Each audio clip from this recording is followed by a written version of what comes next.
नमस्कार साथियों, स्वागत है आप सभी का हमारे खुराना क्लासेस यूट्यूब चैनल पर। आज के इस पर्यावरण के हम टॉपिक में बात करेंगे वस्त्र एवं आवास। ठीक है, हमने दो टॉपिक पढ़ चुके हैं, परिवार पढ़ चुके हैं, सामाजिक बुराइयां पढ़ चुके हैं और तीसरा हमारा जो चैप्टर है पर्यावरण में वस्त्र एवं आवास। आज की इस क्लास में हम इसका पूरा अध्ययन करेंगे। क्लास को आप लोग पूरा लास्ट तक देख रहा है, चैनल को सब्सक्राइब करके रखें। प्रतिदिन आप 12 बजे इस क्लास को लेना मत भूलिएगा। प्रतिदिन आपको दोपहर 12 बजे ये क्लास मिलेगी और ये अपलोड हो जाएगी। आप इसका पूरा रिवीजन कीजिए और आपको नोट्स इसके अवेलेबल होंगे, चिंता करने की कोई बात नहीं है।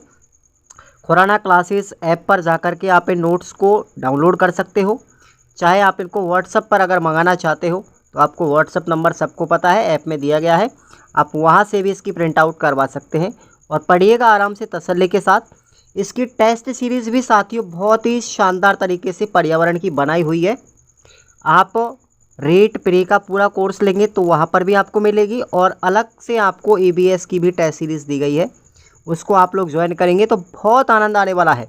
एक ही जगह से पढ़ें आप लोग, थ्योरी भी पढ़ें यूट्यूब पर, साथ ही साथ टेस्ट सीरीज़ दे करके आप अपना अवलोकन करें। तो शुरुआत करते हैं वस्त्र और आवास को। क्लास को लाइक करना मत भूलिएगा। तो वस्त्रों की अगर मैं बात करूं और आवासों की बात करूं तो वस्त्र हमारे ऋतुओं के आधार पर 3 प्रकार के हैं। ऋतुओं के आधार पर है, ठीक है, वस्त्र, और राज्यों के आधार पर भी हैं। और वस्त्रों का रखरखाव हम यहाँ पर इस वाले टॉपिक में पढ़ेंगे वस्त्रों में।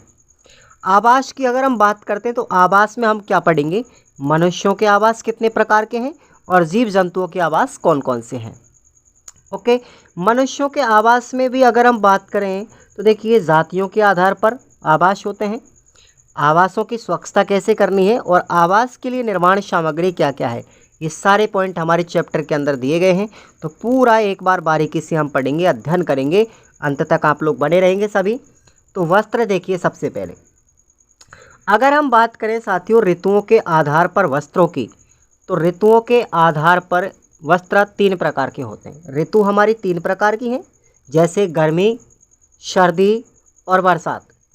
गर्मी में वस्त्र कैसे पहने जाते हैं, गर्मियों में वस्त्र हमारे हल्के रंग के पहने जाते हैं, ठीक है, और सूती वस्त्र हम पहनते हैं। तो ये गर्मी के वस्त्र जो पहने जाते हैं उनकी विशेषता है, हल्के रंग के वस्त्र पहनते हैं और सूती वस्त्र पहनते हैं। क्लियर। सर्दियों में वस्त्र हम कैसे पहनेंगे, गहरे रंग के वस्त्र पहनेंगे, ऊनी तथा रेशमी वस्त्र पहनेंगे। छोटा सा चैप्टर है, ज़्यादा बड़ा लंबा चौड़ा नहीं है और यहाँ से एक प्रश्न छोटा सा आएगा, आप लोग कर पाएंगे उसको आसानी से, कोई दिक्कत नहीं है, इससे बाहर नहीं जाएगा आपका। बरसात के वस्त्रों की बात करें कि वर्षा का जो मौसम होता है उसमें हम कैसे वस्त्र पहनते हैं, रेशमी वस्त्र पहनते हैं और नायलॉन के वस्त्र, ताकि वो जल्दी सूख जाएं। क्लियर। अब देखिए राज्यों के आधार पर वस्त्र, यही है हमारा मेन पॉइंट। वस्त्रों से प्रश्न पूछा जाएगा तो राज्यों से प्रश्न पूछा जाता है कि ये वस्त्र कौन से राज्य का है, महिलाओं का है या पुरुषों का है। क्लियर। तो सबसे पहले आता है जम्मू कश्मीर के वस्त्र। जम्मू कश्मीर के वस्त्रों में आपको याद रखना है फिरन, तरंगा, बुर्गा, पठानी सूट, कसावा। तो फिरन क्या है, फिरन साथियों महिला और पुरुषों के द्वारा पहना जाने वाला वस्त्र है जो जम्मू कश्मीर का है।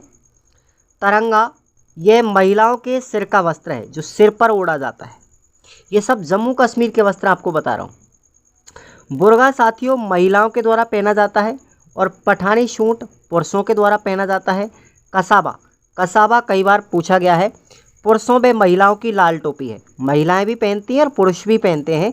तो ये एक लाल टोपी का नाम है जम्मू कश्मीर के कसाबा, ध्यान रखेंगे आप लोग, इम्पॉर्टेंट है।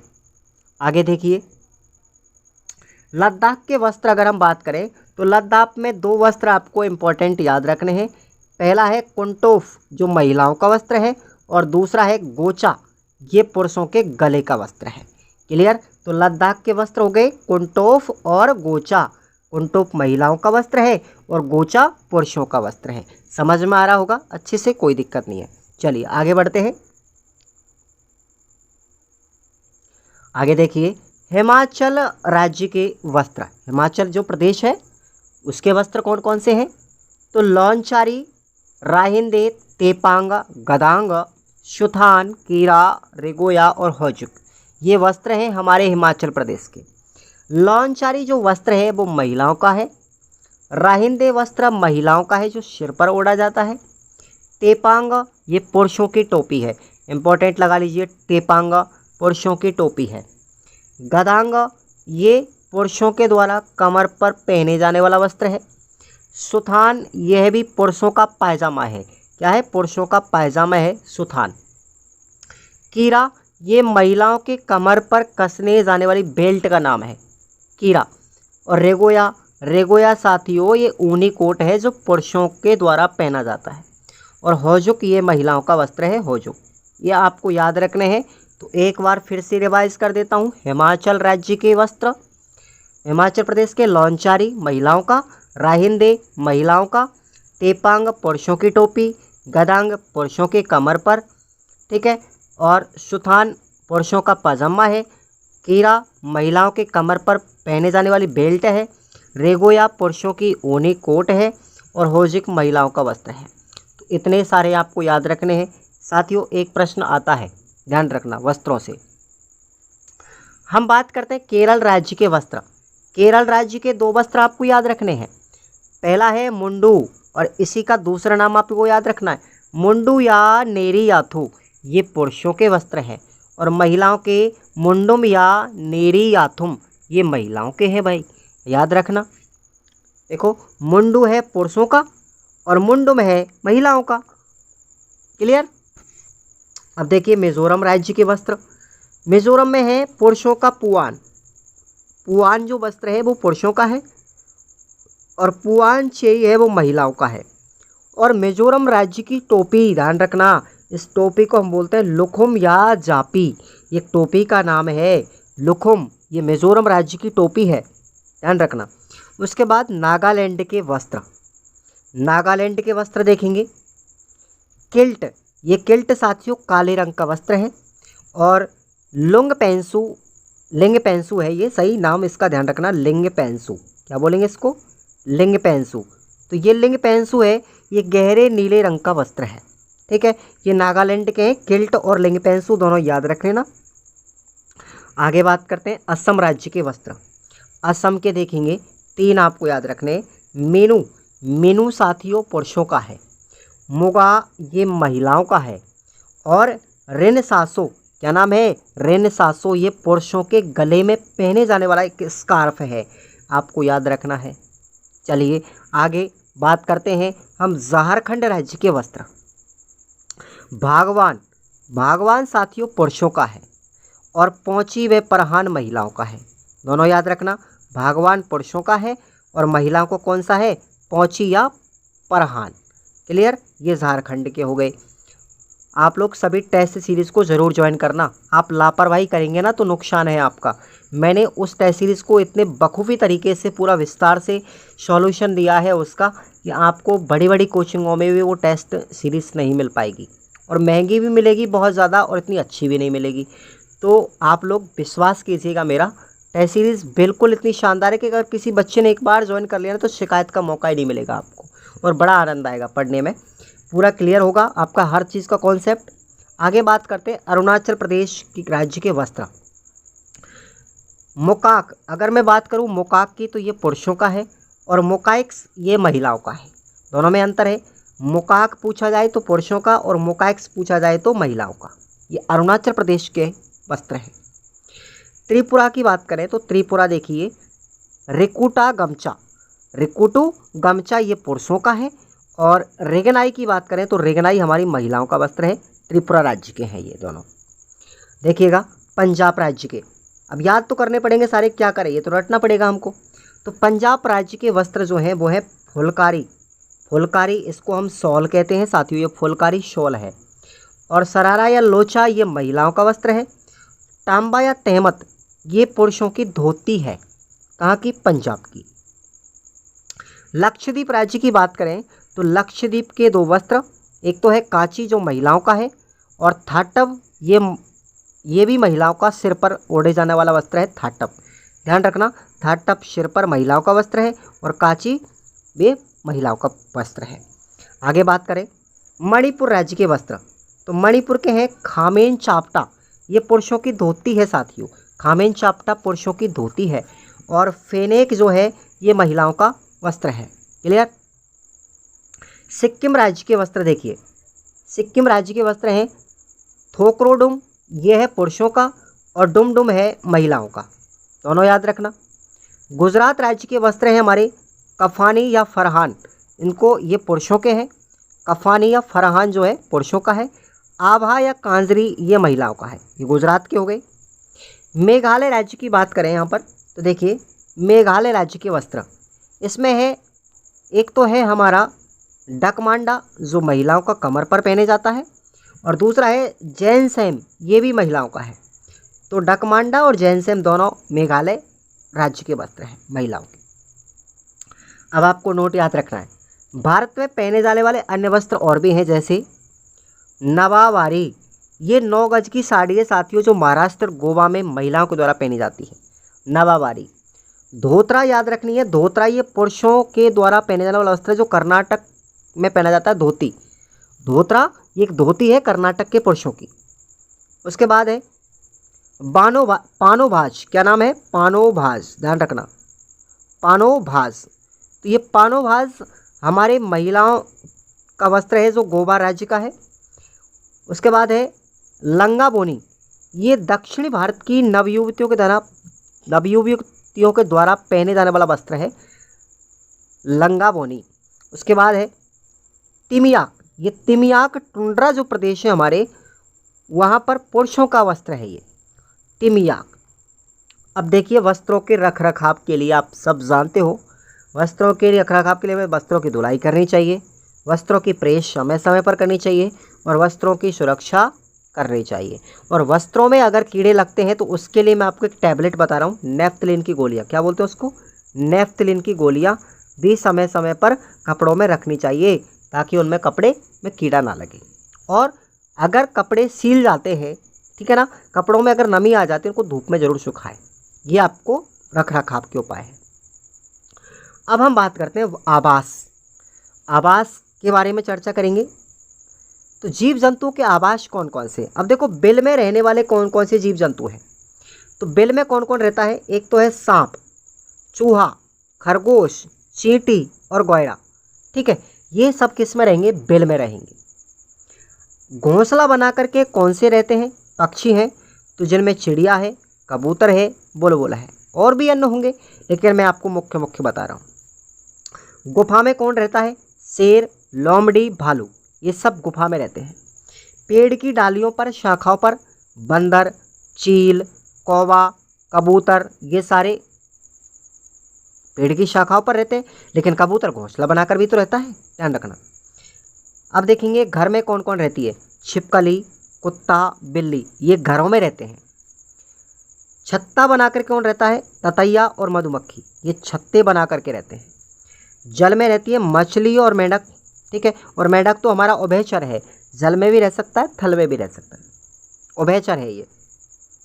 बाड़ा या छप्पर में, बाड़ा या छप्पर में कौन रहता है, गाय, भेड़, बकरी, ठीक है। अस्तबल में कौन रहेगा, घोड़ा।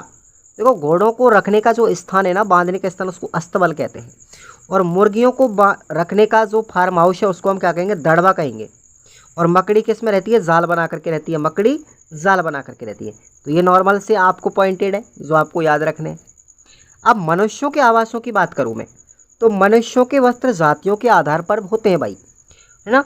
तो देखिए कौन कौन से हैं, यहाँ पर फिलहाल में है नहीं है, ठीक है, मैं आपको और आगे बता देता हूँ एक बार। इसमें के आधार पर अनेक प्रकार के हैं, पहला पॉइंट। दूसरा पढ़ेंगे हम आवासों की स्वच्छता कैसे रख सकते हैं, और तीसरा है कि आवास बनाने में कौन कौन सी सामग्रियां उपयोग में ली जाती है। चलिए अब हम बात करते हैं आगे अगले पॉइंट पर। अब विभिन्न प्रदेशों के अंदर जो आवास हैं जातियों के, वो कौन कौन से हैं, आप सभी को यहाँ से प्रश्न देखने को ज़रूर मिलेगा एग्जाम में, और हर बार एग्जाम में यहीं से प्रश्न पूछा जाता है इस चैप्टर से। इग्लू पूछा गया था अभी। इग्लू क्या है साथियों, इग्लू है वो उत्तरी अमेरिका का ग्रीनलैंड के आर्कटिक क्षेत्र के टुंड्रा प्रदेश में निवास करने वाली एस्किमो जनजाति का निवास है। बताओ इग्लू क्या है, एस्किमो जनजाति जो है अपनी, उत्तरी अमेरिका के अंदर रहती है, टुंड्रा प्रदेश में उसका निवास स्थल है। उनको क्या कहते हैं? इग्लू कहते हैं। एक बार सभी विद्यार्थी वीडियो को लाइक कर दो यार प्लीज़, मज़ा नहीं आ रहा बिल्कुल भी। इतने निराश मत करो मुझे, मैं आपसे आज भी विनती कर रहा हूँ इस चीज़ के लिए। फिर बाद में आप मुझे विनती करोगे, फिर आप पछताते डोलोगे कि ये क्या हुआ, हमारा अमूल्य समय बर्बाद हो गया। और हमने अगर उनकी बात मान ली होती तो आज हमारे 2 साल का समय बर्बाद ना हो करके आज हम भी रीट में क्वालिफाइड होते। तो आइएगा, आप अपने मन में थोड़ा सा समय का सदुपयोग करते हुए अपने आप को संभालिए कि हमारा टारगेट क्या है। दूसरा आवास है साथियों ट्यूपिक। ट्यूपिक किस जनजाति का है? ध्यान रखो, ये भी एस्किमो जनजाति का है, लेकिन ये ग्रीष्मकालीन आवास। एस्किमो जनजाति के जो लोग हैं वो गर्मियों में जो आवास बनाते हैं उनको हम ट्यूपिक कहते हैं। कू भी एग्ज़ाम में पूछा गया था। कू क्या है साथियों? कू एक आवास है जो भील जनजातियों का है। भील जनजाति का आवास क्या कहलाता है? कू कहलाता है। और यही एग्ज़ाम में 2017 रीट में पूछा गया था, प्री के अंदर। उसके बाद है युर्त। युर्त क्या है साथियों? ये गिरगिज जनजाति के लोगों का ग्रीष्मकालीन आवास है। क्या है? ग्रीष्मकालीन आवास। किसका? खिरगिज जनजाति का, युर्त कहलाता है। उसके बाद अगला है बंगाल अरोक।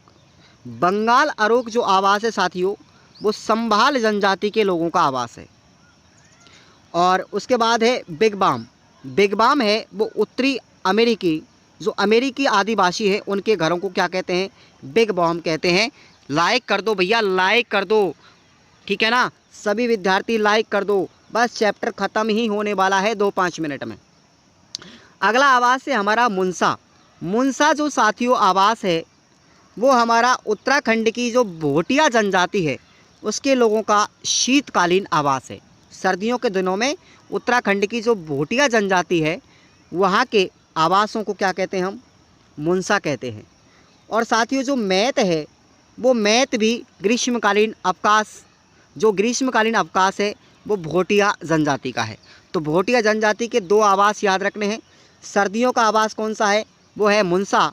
और गर्मियों का आवास कौन सा है? मैत कहलाता है। उसके बाद है टपरा या डागला। टपरा या डागला जो है साथियों वो राजस्थान के आदिवासी जनजाति है, उनका आवास कहलाता है। आदिवासी आवास राजस्थान के अंदर वो क्या कहलाते हैं? टपरा या डागला। उसके बाद है अपना पड़वा। पड़वा जो आवास है साथियों वो राजस्थान के मरुस्थल में पाए जाने वाले घर होते हैं। राजस्थान के मरुस्थल में पाए जाने वाले घर क्या कहलाते हैं? पड़वा कहलाते हैं। उसके बाद अगला आवास है हमारा इज़बा। इज़बा जो आवास है साथियों वो उत्तरी रूस के ग्रामीण जनजाति के द्वारा बनाए गए आवास हैं। ग्रामीण जनजाति जो है, ग्रामीण जो जनजाति है उसके द्वारा आवास बनाए जाते हैं। उन आवासों को क्या कहते हैं? इज़बा कहते हैं, जो उत्तरी रूस में है। उसके बाद अगला है होगान। होगान साथियों बात करें तो दक्षिणी व पश्चिमी अमेरिका के आदिवासियों के आवास कहलाते हैं। दक्षिण पश्चिमी अमेरिकी लोगों के जो आदिवासी हैं उनके घरों को क्या कहते हैं? होगान कहते हैं। प्रश्न यहाँ से ही बनता है एग्जाम के अंदर ज़्यादातर इसी टॉपिक से। अगला है झोपा। झोपा है साथियों वो शुष्क पश्चिमी राजस्थान के ग्रामीण क्षेत्र के लोगों के आवास कहलाते हैं। शुष्क पश्चिमी राजस्थान का जो क्षेत्र है वहाँ जो ग्रामीण क्षेत्र हैं वहाँ के लोगों के आवास को क्या कहते हैं? झोपा कहते हैं। अगला है हमारा अर्स। अर्स जो है साथियों वो भारत की नीलगिरी की पहाड़ियों में निवास करने वाले आदिम जनजातियों के आवास हैं, जिनको हम क्या कहते हैं? अर्स कहते हैं। थोड़ा सा और है बस, अब आपको हम लास्ट पॉइंट पढ़ाते हैं। आवास निर्माण करने हेतु कौन कौन सी सामग्री काम में आती है? मकान निर्माण के लिए सामान्यतः उस सामग्री का उपयोग होता है जो आसपास आसानी से उपलब्ध हो जाती है। बर्फीले इलाकों में मकान बर्फ़ के बनाए जाते हैं। मकान किसके बनाए जाते हैं? मकान बर्फ़ के बनाए जाते हैं बर्फीले क्षेत्रों में।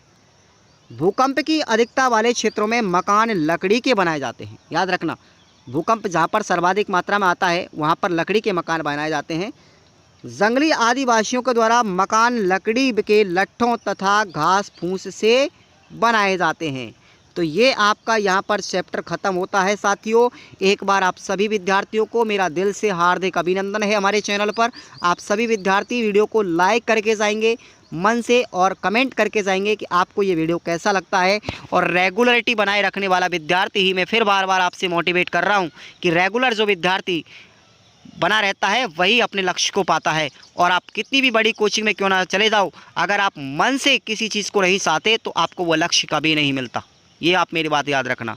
और जिस तरीके से आप सभी के आशीर्वाद थे, मुझे मेरा लक्ष्य तो प्राप्त हो गया, लेकिन अब आपको अपना लक्ष्य प्राप्त करना है। मेरा 3rd ग्रेड में चयन भी हो चुका है इस बार।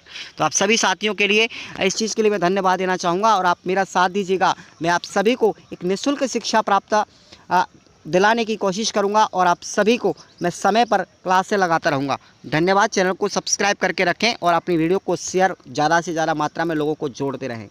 मिलते हैं अगले लेक्चर के साथ में, तब तक के लिए राम राम, खम्मा गड़ी।